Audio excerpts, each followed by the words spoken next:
1 week ago, the up and down fortunes of the 250 title contenders was on display during Moto 1 from Spring Creek. Yamaha's Jeremy Martin overcame a broken clutch to ride to a third-place finish. KTM's Marvin Musquin had a pair of crashes and could fare no better than 8th place. In the past 4 motos, Musquin has lost the 250 points lead in a 29-point swing to the defending champion. Looking for his 7th moto win of the year, Jeremy Martin takes the 2nd moto here at Millville. 450 class pace setter Ryan Dungey stretched out his advantage over title hopefuls Ken Roczen and Justin Barcia to a full race. With only 4 rounds remaining in the championship, the time is now for riders to harbor title aspirations. Barcia's celebrating over every jump. He wins it here at Butts Creek.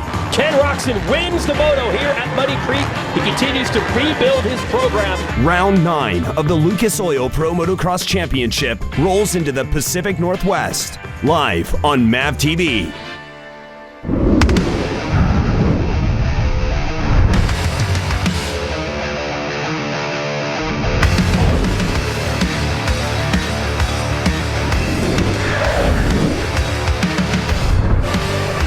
Just outside of Portland, Oregon for round 9 of the Lucas Oil Pro Motocross Championship, sanctioned by AMA Pro Racing.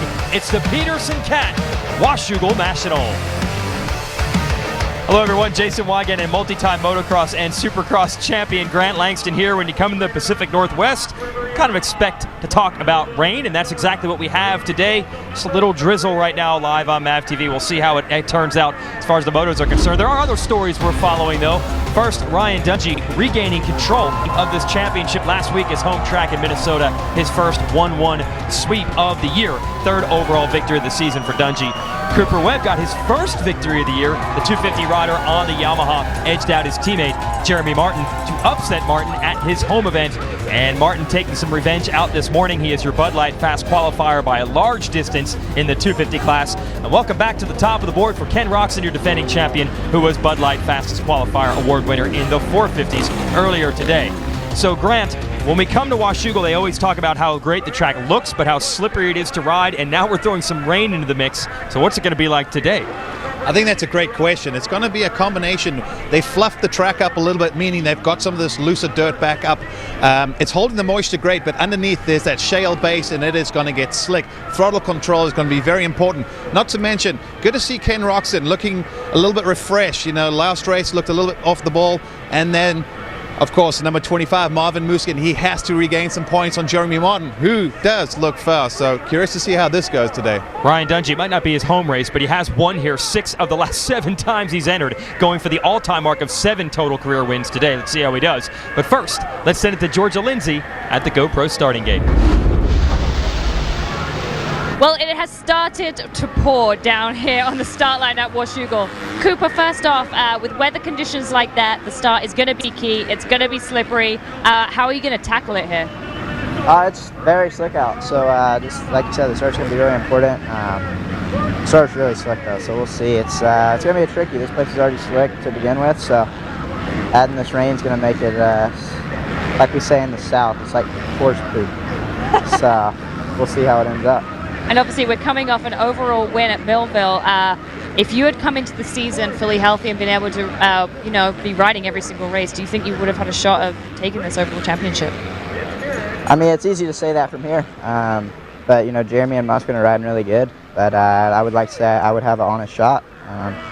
Coming from Supercross and how I did last year here in the Outdoor Series, I think I could definitely be right there in the mix. But we got next year, so try to get it done then.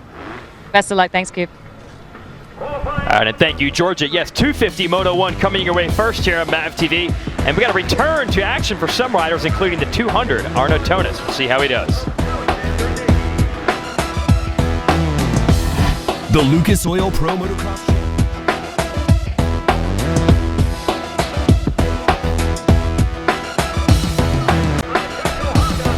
Back here at Washougal, about 5 minutes before we go racing in this Peterson Cat round of the Lucas Oil Pro Motocross Championship. And yes, it is raining here in Washington State.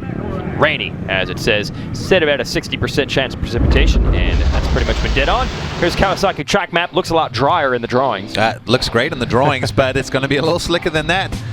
Washougal, cool little start here. Slight uphill over this left-hand crest. Drop back down. Hopefully you'll get that motorsport.com whole shot. Swing right, and then horsepower hill. Go under the Lucas Arch.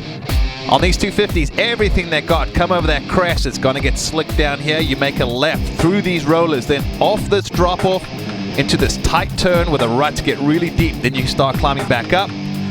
Once again, big drop-off down to where a lot of the fans are on the hillsides to this tight chicane. Left, right, little drop-off here. Then over the old Chuck Sun tabletop. Another bold turn. Then one of the bigger jumps on the track over the Red Bull triple step up. And then this section a little bit different. They added a wall with some sand, slow the guys down, then back on the gas up the hill, straight over this nice jump floater. Another sweeper, a lot of elevation change. Then this section also, they've changed it up a little bit, slowed it down just a little bit through the trees. Shadows usually a problem through there, but on a day like today, shadows will not be an issue. Get through this clean, and then right here, get a great drive at this corner. You got to time those whoops. Then you will go over the Lucas Oil finish line jump. But that's not the end of the lap.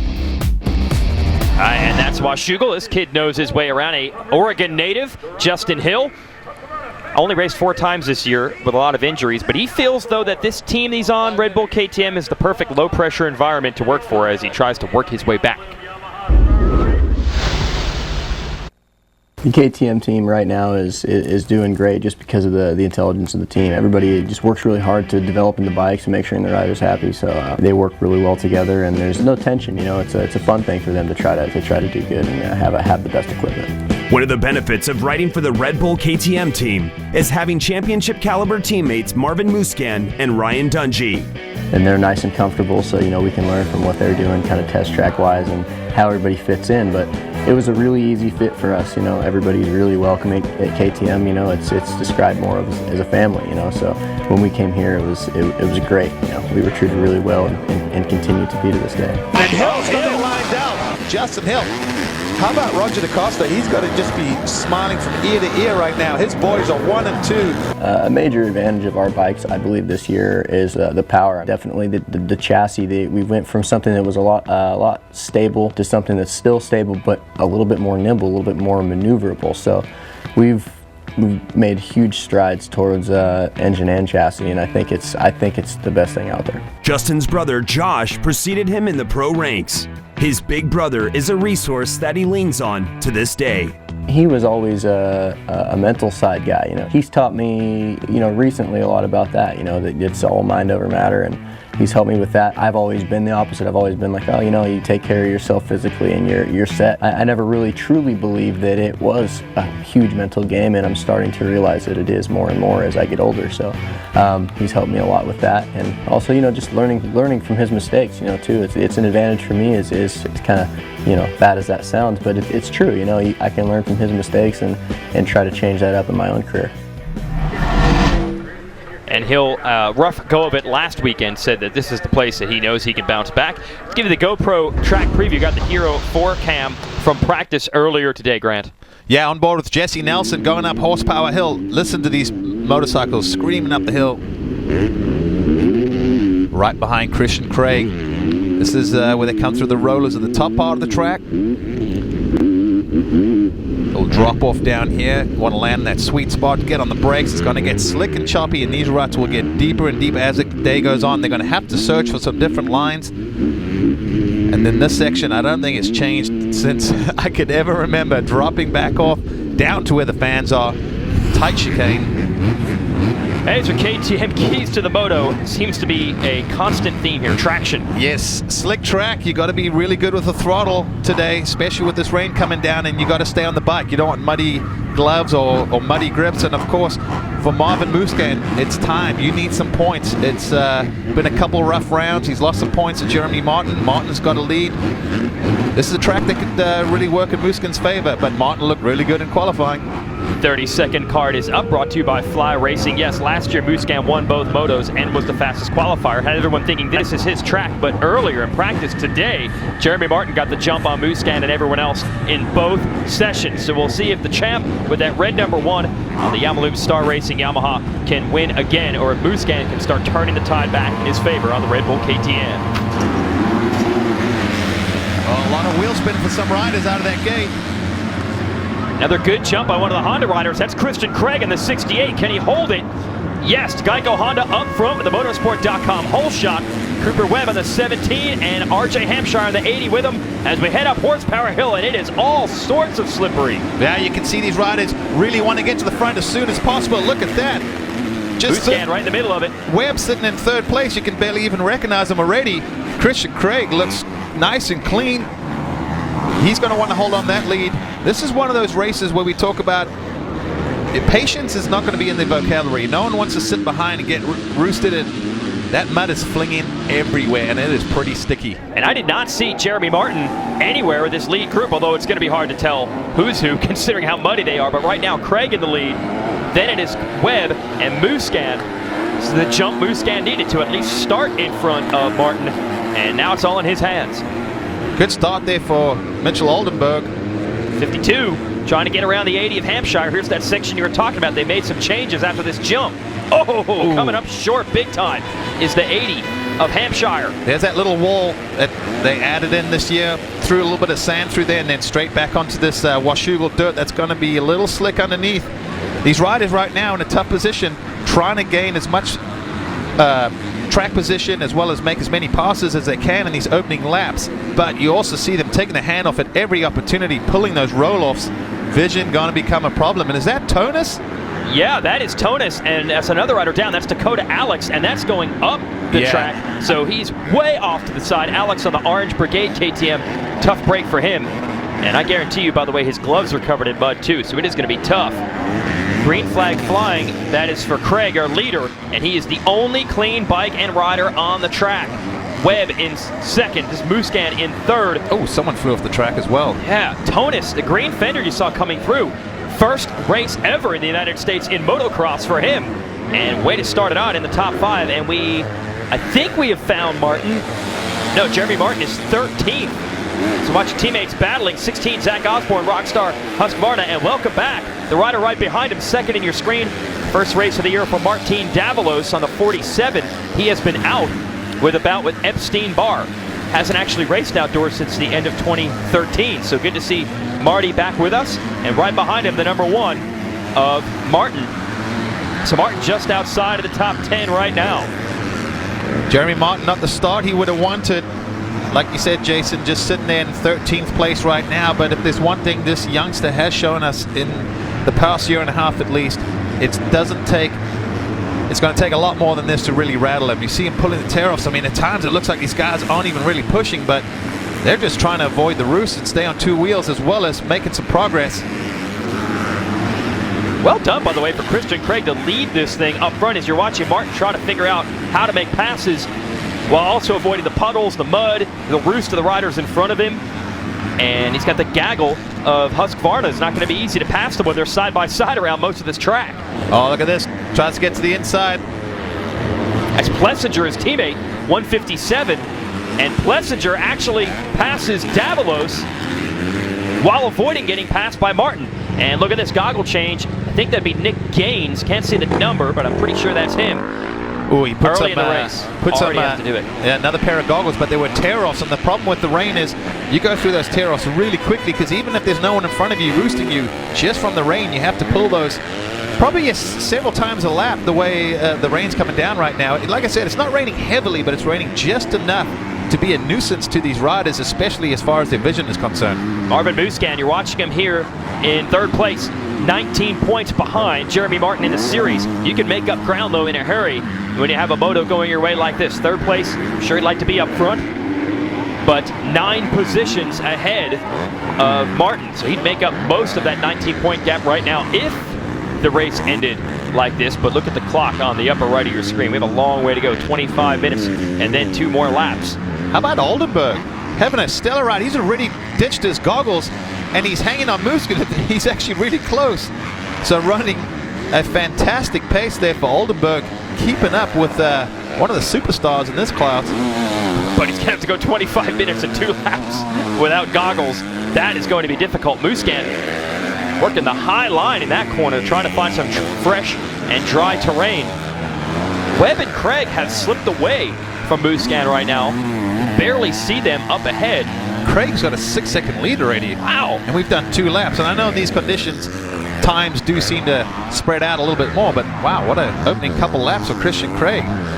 There he is. Only clean bike on the track by virtue of that motorsport.com hole shot. A week ago, Craig dislocated his shoulder in the first moto.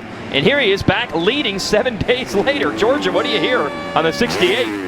Yes, dislocation in shoulders is a huge thing within motocross, and it can really, struggle with your positioning on the bike and your strength. But he actually said he rode twice this week. He tried taping it up, but it felt uncomfortable. It's sore, but he said, you know what, I'm just going to go for it no matter what. And I can tell you what, he is going for it right now. Well, this might be a blessing for someone like him. Look at this gap already. Crazy. Running a killer pace. That's Webb in second. And Musquin third, a little bit closer than he was the last time we saw him. And Tonis continues to move up. So he's gotten around the goggleless Oldenburg, who comes through now. No, that's actually Nelson. We have lost Oldenburg from this group. He must have had a problem. So Nelson on the Lucas Oil Troy Lee KTM is 5th. So Craig leads. That's impressive. And a great ride also for Tonis in 4th in his first race outdoors this season. How about the dislocated shoulder, and the guy's putting in one of his best performances this year? Well, that's why I was saying maybe with this weather. Oh! And Craig is down. He does have a decent lead. Can he get up? It was almost 10 seconds. Does he? No, he stalls the bike. Though. Waiting on Webb. And there's there Webb. It is. Is he gonna? He's gonna have to find neutral. He saw his hand reach down. Oh, no. Now he's gonna have some mud on the gloves. So Webb, man, for a guy that seemed to have some bad luck this year, the last couple rounds have just kind of gone his way. But as we always say, it's good to be good, but you got to put yourself in a lucky position sometimes. And look at all the guys in the pits. I mean, this is like a NASCAR race under caution. The pits are just crowded. Everyone pitting for goggles. So now Cooper Webb, your leader, he doesn't have to deal with the vision issues quite as much at this point. No one in front of him to throw the roost. But you got to watch for Marvin Musquin, who won this race last year. Now up to 2nd. Now in Indiana. And your winner right now, at the moment at least, is Cooper Webb. Took advantage of a crash from Christian Craig to move from 2nd to 1st. But every time it looks like Webb's about to pull away, see the somewhat orange, somewhat brown front fender of Marvin Musquin getting back in the hunt in 2nd. Arno Tonis, great ride for him in 3rd on the Monster Energy Pro Circuit Kawasaki. And Christian Craig, your early leader, is back to 4th after a quick washout of the front end. Jesse Nelson, RJ Hampshire, 5-6. Osborne, Plessinger, Oldenburg, and Aldridge round out the top 10. Your points leader, Jeremy Martin, still back there in 11th. That's not good. He hasn't actually, I think, passed anyone yet. I think he's gained a couple positions through riders crashing. But Martin doesn't panic. We said this before. Sometimes the first half of the first moto, he just figures out where he can pass, figures out where the traction is, where you got to be cautious. Lets the other guys make mistakes as well. I don't think it's his ideal conditions for him, but we still expect that the reigning champ will come through and get a solid top 10 out of this and minimize that damage. But for Musquin, it's time. There might not be any sunshine, but he's got to make hay right now. Well, he's got to deal with Martin's teammate, Webb, who, well, he doesn't really have a pick in the championship. He doesn't really care if it's a teammate or the guy that his teammate's fighting. He just wants to win races for himself, and that's what's going to make it tough on Musquin. I got to ask you, though, you're right. We have seen Martin come through. See trouble here for Martin Davalos. Yeah, just see that. Those off-camera turns, just get the bike land over. Not enough traction. See, he's already tossed his goggles. Everything just sticky. Oh, welcome back to racing. Right there, he's probably trying to figure out, why did I choose this round to come back? No one knew the weather. That's right. Normally it's nice here. I know the Pacific Northwest, you'd think we'd have rain all the time, but in the summertime date, it's usually not a factor. Well, we were talking about that, Jason. We were saying, could we remember the last time this race was actually muddy? I've never seen it like this. Now, this race has been around since the early 80s. I've never seen it like this in the about 15 years that I've been coming here. The worst I think I ever recalled it was 01, and I still remember Travis Pastrana had a nasty crash right in front of me when he high-sided off some slick stuff. Look at these guys just sliding everywhere. Basically, it's like riding on ice. These bikes are just gliding around. I mean, they're floating on top at times. So it's really tough. Tonus is right in this, Grant. Look at the right side of the screen. Well, look at the lap times, too. Tonus is basically as fast as the front two, but previous laps, I noticed he was just a little bit quicker than a lot of the guys. And watch his style. I love it. He's got, I say a little more of the European type style, but it is European, but it's also a little bit different. He stands a little bit more, uses those long legs. Looks pretty comfortable, and that's the thing. Doesn't look like he's ever trying too hard, but obviously based on where he's at right now and his pace, he's running really well. And he's got Craig, your early leader, with him. So Tonus, who started the year in Monster Energy Supercross, looked very good in the first practice session of the year and then wasn't able to put it together in the races. And it turned out he had the Epstein-Barr virus. It was really fading bad late in the events, the latter laps, and has had to do a lot of work. Really, well, honestly, the work when you have Epstein-Barr is not doing work. Had to just rest and do nothing for months. So now trying to rebuild his fitness. Also had a little bit of a shoulder injury as well. Muscan just came across. This is Tonus here on your right. It's a lap rider, and they're getting around, and then Craig on the 68. We were talking about Jeremy Martin earlier, and can he get up into this group like we've seen him do a lot of times this year, late in the first moto, make a run. But with the mud, the vision problems, the more one-line situation, is he going to be able to get to these guys? I would never bet against him, but I'm going to go out and just say I don't think so, just based on all the things you just mentioned, Jason. There's so many elements, not to mention I wouldn't say this type of track and this slickness is his strength. I'm not saying he's not good in these conditions, but I don't think he can separate himself pace, speed-wise to these front guys. They're all got running clean lines. They're trying to stay out of trouble. So for Martin, he's going to have to try and go outside of the main line, wait for guys to make mistakes. So it just delays everything. And he's sitting in 9th place right now, basically a half a minute off his teammate Cooper Webb, who's leading. So but we're coming to halfway in this moto. I don't see it happening. But here's the thing. He's got to get somewhere deep in the top 10, whether it's a 6th or whatever may be, minimize that damage. Oldenburg here is in 7th with Martin in 9th and Muscan 2nd.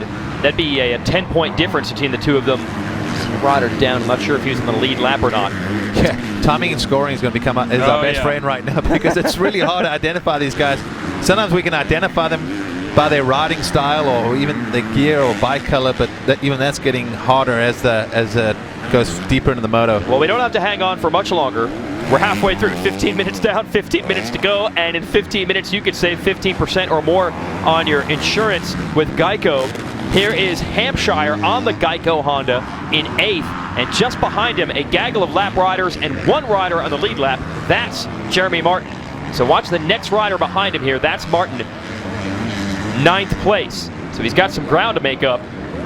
So lapper on the left. Martin, you can tell them with the red plate, is on the right. Yeah, he didn't get a... Actually, no, that wasn't a lap rider. He got passed by his teammate Plessinger, so he's been bumped back to 10th. I thought it was a gaggle of lap traffic. One rider was a lap down and one rider was not. So Martin getting passed by his teammate. Yeah, when you saw him coming through those rollers, he ended up singling through a few of them. So maybe not feeling quite as comfortable as he normally does. Savachi, we have some smoke coming out. Georgie, can you tell anything from the pit area? Yes, his mechanic is writing save engine on his pit board. And I'm guessing in this wet weather, it's easy to rev the bikes out and collapse the engine. I'm sure, Grant, you'll have more on that, but it's something I've seen at many races. So if he has an engine problem, he's probably just saying, hey, just keep it low on the gears right now. Well, what George is alluding to is if the radiator's got packed with mud, it's not getting enough cool air through it. So you see it puking out some coolant. As long as it's doing that, it's not a bad sign. It's when it stops that you know the bike's got no coolant left. So his mechanic right now trying to say, save the engine. Sometimes the rider, you don't really know what that means. So hopefully next lap you'll say short shift, low RPM, something along those lines, which lets them know, hey, there is a potential problem. I've got to try and save the engine till the end. It's not puking as bad right now, but it might just be because it's running out of coolant. And that's the thing that's scary for a rider. If it runs out of coolant and overheats and it seizes, you just hope it doesn't happen at a bad spot. And Savaji needs to be consistent here. He's 4th in points, only 4 points behind Zach Osborne for 3rd. So scoring 0 in this one if the bike expires would be a disaster for him. Up front, things are heating up. Marvin Musquin catching up to Cooper Webb, and he needs to go after him to get max points and the moto win. We'll have it when we return.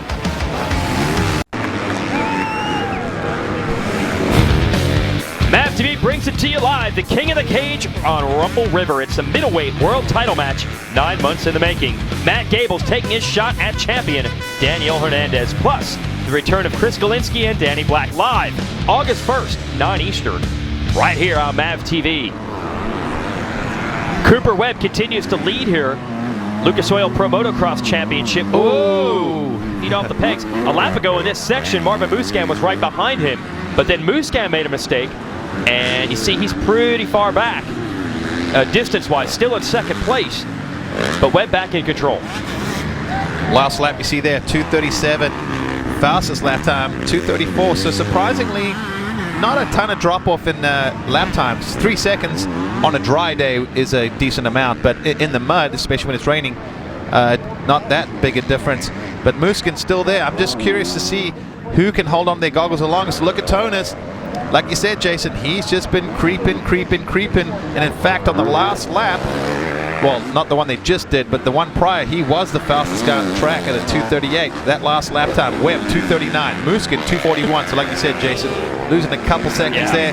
Tonus 2:40, Craig 2:41. So about the top 8 actually. How about Plessinger 2:36, fastest lap Well, for we him. saw Plessinger make the move on his teammate Martin, and now he's also passed RJ Hampshire. I gotta wonder if all the time spent in the woods for Plessinger, growing up as an off-road rider and the son of Scott Plessinger, a champion racing in the woods, has helped. So Plessinger's gone from 10th to 8th and pushed your series points leader back a bit. That helps Marvin Musquin here in 2nd.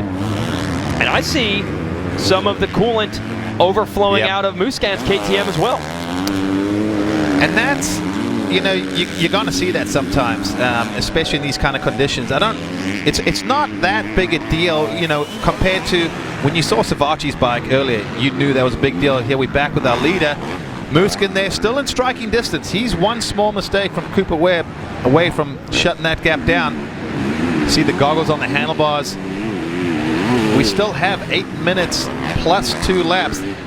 And the good thing for the front guys, they still have their vision. They still have their goggles on. It might not be great. They might be looking through that little clear film section, right, which gives you kind of tunnel vision.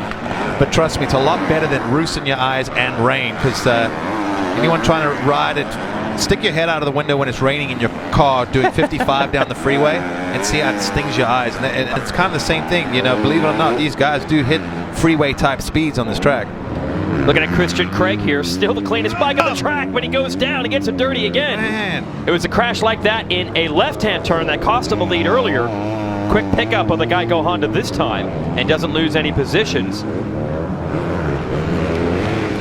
This is how it started. Started well for him. Yeah. The first turn he got figured out. It was 2 other turns that were the problem. Here's your motorsport.com whole shot replay. Look at the separation off the gate. About half the pack just digging trenches at the start gate. Craig gets there first. See a couple of Geico Hondas, and then round the outside you see Webb and Musquin getting out nice and clean up near the front.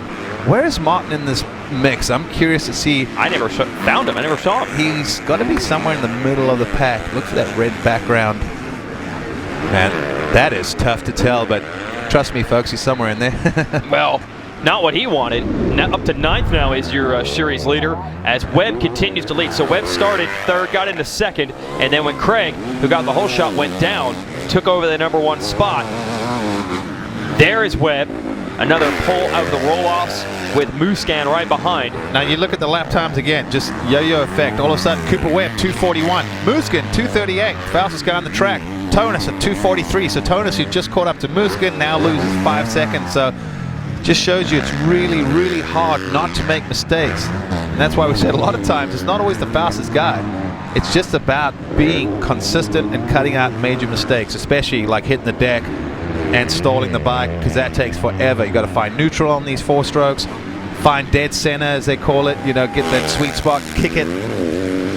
No gas, unlike two strokes, So, and it's hard when you're in the race to tell yourself to do all these things, to calm down and slow down, get in neutral, because you start panicking in your head. You just want to get going.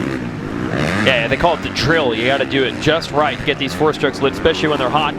Cooper Webb hasn't had to deal with any of that. He has been the most consistent rider so far. No big mistakes from him.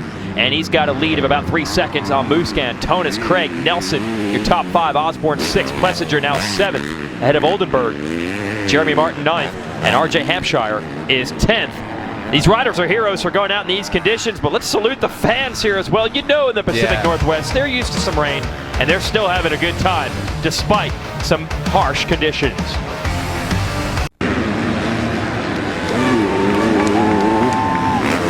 To the top of Horsepower Hill, the rider on top right now, Cooper Webb. Lucas Oil Pro Motocross. Hang on to that thing, Cooper. He's got heat from behind Marvin Musquin for about the 4th time in this moto, putting in a run from 2nd place to try to get Webb for the lead. And they're very close now. What gap?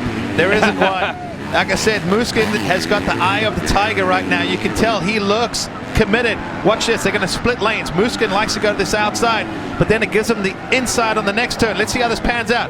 Webb to the outside, Musquin to the inside. They're side by side. Oh, he got to put the wheels in front, and a brilliant move by Musquin because he didn't have to deal with any of the roost. Now can Webb try to come back? He's on the outside. Musquin takes him all the way to the side of the track. He closed the door there, and Webb had nowhere to go, and he's going to rejoin without gaining an advantage. Yeah, Webb had to let him have the lead because he was in 2nd place when he went off the track. He can't gain position. Look at Webb trying to come back, though. They got a hard left-hander and some deep ruts. Webb does not want to relinquish this lead. He's had it the whole moto. Oh, and now they're good fighting for it. Oh! Now downhill, twisty section, kind of one line funnels together. Musquin, you could tell he knew, I got to get on him close. Don't follow him for long. I got to pull the trigger immediately or I'm taking on too much mud. That was brilliant. Not only was the pass, but we've just said Marvin, that was one of the keys to the moto. He's got to come and rebound in the points, and that was 3 crucial points.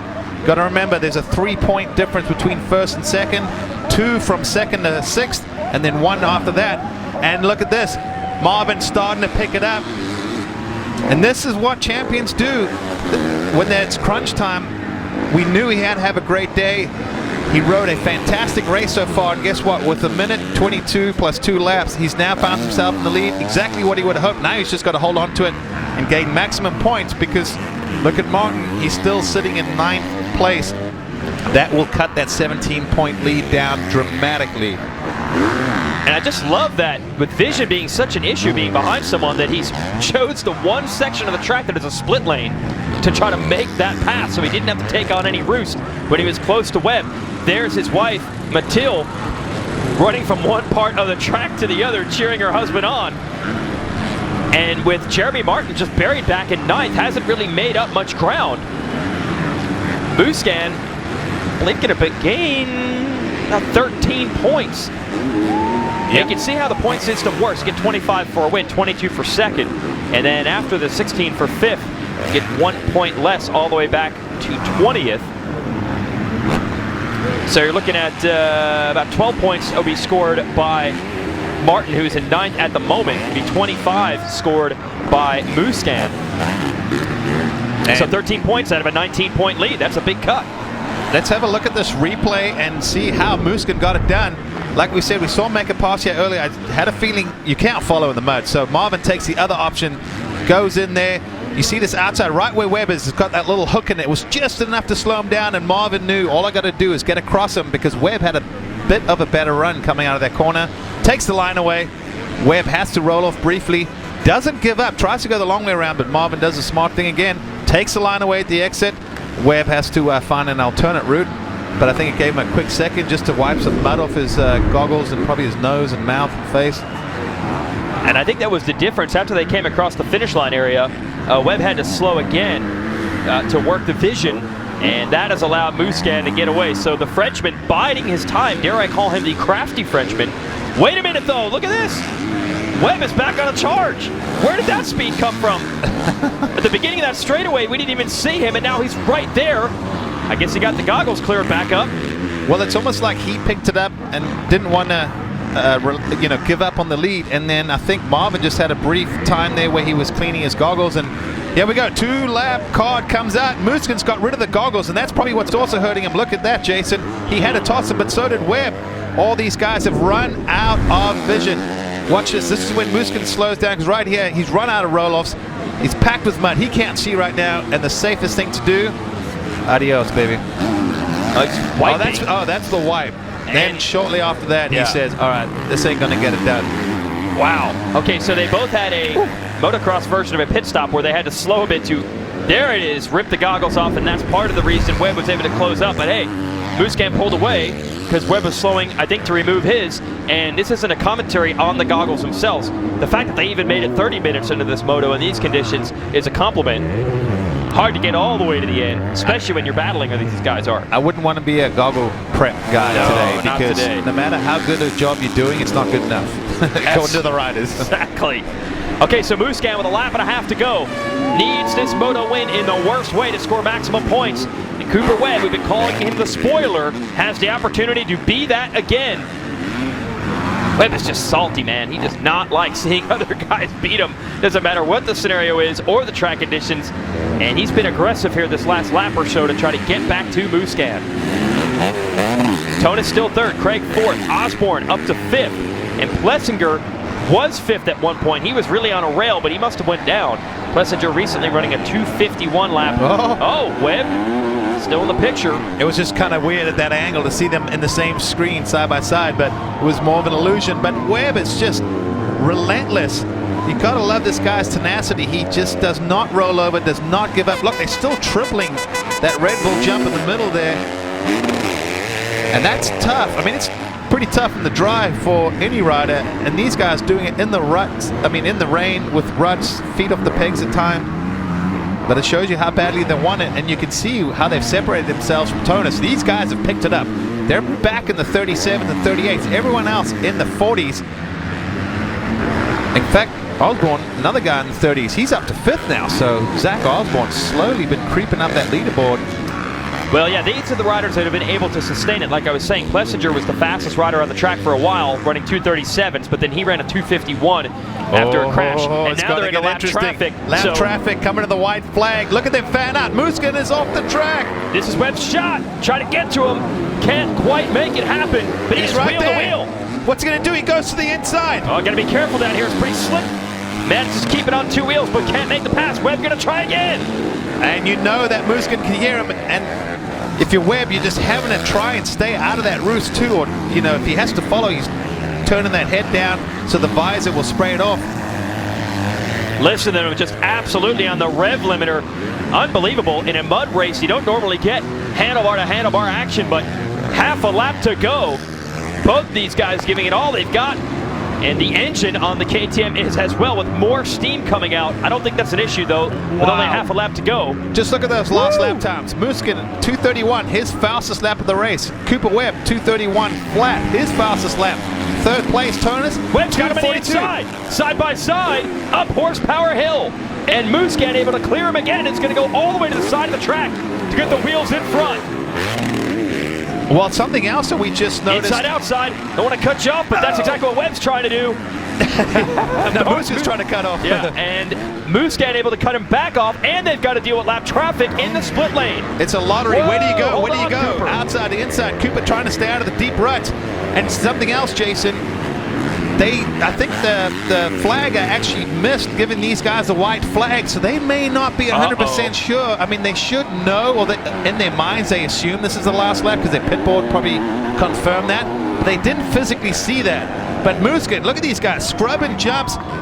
Webb trying to get around another lap rider, and this may hurt him. He had to go to the outside and funnels back into one rut, and he cannot jump the jump, and I think that just ended the deal. Whoa! And is that steam coming out of Webb's bike? Somebody went up and smoked. It is Cooper Webb. It's even going to get to the finish. Now, the good news for him is this is the last hill on the track. He can almost coast it home without much throttle if he can get out of this section, and he's actually closed it back up.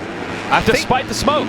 I think reliability-wise, he'll get there. It's not much further. That thing's, man, that thing started smoking out of nowhere. I wonder if it maybe blew a head gasket or something, because it almost looked like a NASCAR engine when it lets go later in the race. But coming up to the last corner, what a race for Marvin Musquin, and what a great attempt from Cooper Webb. Look at this. Musquin had to get it done here at Washougal in the mud, and he does. Checkered flag is out. Marvin Musquin takes it, and he is happy. Big rebound in the championship, and big salutes from the fans here for a job well done. He's waited, he stalked them, made the pass, and then held up under intense pressure. Back here at Washougal, we just completed the first 250 moto. Our 450 class will be coming up in just a few minutes. But first, here's Georgia Lindsay with our moto winner. What an unbelievable race, Marvin. Congratulations on the win there. I mean, you managed to stay on with your goggles for quite a while, but you ended up losing them. You had a huge fight with Cooper Webb. You made that aggressive pass, and yet you won. Congratulations. Thank you. Well, I have the best goggle around, you know. The 100% film system was working good, but still, man, that mud was so sticky and so heavy. And, you know, at one point I was second behind Cooper, and I was like, hey, you know, 20 points, it's pretty good, you know, with all the bad races I had and the struggle. And then I was like, well, maybe I can try for a pass, but I didn't want to get roasted too much, you know. And then and I finally made the pass. You know, there is some lines, but there is the main line, you know, that get clean and a little bit dry. If you get out of the line, I mean, it's so deep and muddy. So try my best, got into the lead, and then I removed my goggles for the last 3 laps, and it was better. I mean, I could see better, but as soon as I get roasted by the lappers, it was pretty bad. But and then Cooper was coming back, and I mean, we were like going all over the place and doing so many mistakes. It was so sketchy. I mean, it was so slippery, and I almost went down a couple times, but I made it happen. You know, Cooper is really aggressive as a competitor, but you know, that's the way it is, and that one feels good. Awesome. Well, congratulations. You gained 13 points there. Well done, Marvin Musquin. Was down 19 coming in, so that is a huge swing. Jeremy Martin 9th, and when we saw him cross the line while we were at break shaking his head, he knew he needed better than that. And also Christian Craig, good ride for 4th, but he did lead for a while, probably a little disappointed as well. Let's send it back to Georgia. Cooper Webb, congratulations on 2nd. I know you're not happy with that. There were some aggressive passes towards the end of the race, and then that last half a lap, it seemed like your engine blew or something happened. Yeah, unfortunately, with about 20 minutes to go, my goggles broke, and had to end up tossing them when I couldn't see anymore. And then went out there and just tried to do the best I could, you know, without goggles. And once he got around me, I pulled him, and I wasn't gonna let him beat me. So no goggles, whatever. I was gonna beat him. And unfortunately, you know, just didn't have the time. You know, he was cross jumping, which in my opinion is bull crap. You know, he about clipped my front wheel 3 or 4 times. So if I get a chance, I'm gonna put him on the ground this next one and teach him his lesson. But you know, I'd like to thank the man up above, Lord Jesus Christ, my mom and dad, Star Racing Yamaha crew. They did an awesome, amazing job. The bike was running awesome. Yamaha, Yamalube, Rockstar, Toy Escondido, Answer, Bell, Cannondale, just the whole squad, and we'll get him next moto. Congratulations, 2nd place, Cooper Webb. Well, Cooper Webb always outspoken, but this is a very high level. This is what he's talking about here. Marvin crossing over. Well, crossing over on the ground, in my opinion, that there's nothing wrong with that. If there was some cross jumping, meaning jumping across his front wheel in midair, if you know someone's almost next to you and you jump across him, that's just taking the line away. He would do the same thing there. We didn't see anything on jumps, but yeah, it might have happened where we didn't yeah. catch it. We'll see. We'll send it back to Georgia with 3rd place. Yes, Arnold Tonis, you come back, first race back, and you're up here on the podium with a 3rd place. We've not seen you for a while, but it seems like you must be doing some hard training. Yeah, for sure. You know, well, I was more on the couch than training because I had that virus that put me down, and I really had to rest for a long time. But I'm so happy to come back and be on the podium. It's really unexpected. You know, I've been not so many times on the bike, so it's pretty amazing, you know, to come and get 3rd. That's great. I just want to thank all the team and everyone behind me, and for sure my family are watching. So thanks, everyone. Well, congratulations, Arnold Tonis in 3rd place. All right, so 2 riders happy. Your winner, Marvin Musquin. Your 3rd place rider, Arnaud Tonis, 17 and Webb, not happy at all. He'll be back for revenge in our 2nd moto later today. But we've got the 450 class coming up next. Join us in person one of these weekends. Here's your Lucas Oil race recap. Just completed the 250 moto number 1. Christian Craig was leading on the Geico Honda. He goes down and had a nice gap at this point, but took too long to get up and restart the motorcycle. And Cooper Webb, you're going to see him on the right side of the screen in blue on the Yamalupe Star Racing Yamaha, takes over the lead. Now, he controlled that lead for the majority of this race, but Marvin Musquin struck quickly. Yeah, Musquin had used this line to pass someone earlier in the race, goes for it there, gets the drive, takes the line away from Cooper Webb. We heard Webb was not happy about a couple of moves from Musquin, but I always said on the ground, take the guy's line away. In midair, that's a little bit different. You see Webb goes off the track there, clears his vision, knows he can't get any advantage, relinquishes that lead to Musquin, who has it, and then coming to the finish line even, you just didn't know who was going to go where. Musquin looks back, he takes a win, he is pumped. He knew how crucial that was for the points, Jason. Yeah, absolutely, because your points leader, here he is shaking his head, Jeremy Martin, a disappointing 9th in the slop. So later today, we'll have the coverage on NBCSN. We'll see if Martin and Webb can get some revenge on Musquin, but we're ready for our 450 Moto number 1, and this is going to be really cool because we got some big names coming back into action today off the injured list. Here's your upcoming schedule for this championship. We have a weekend off, and then the stretch run, Unadilla in New York, and then Utah and Indiana will wrap up this series on August 22nd. So we're within 1 month of determining our 2015 champions. And we've got a spoiler in the mix today. The number 41 Trey Canard factory Honda rider, first ride this year outdoors, coming back from a broken arm. We'll see how he does.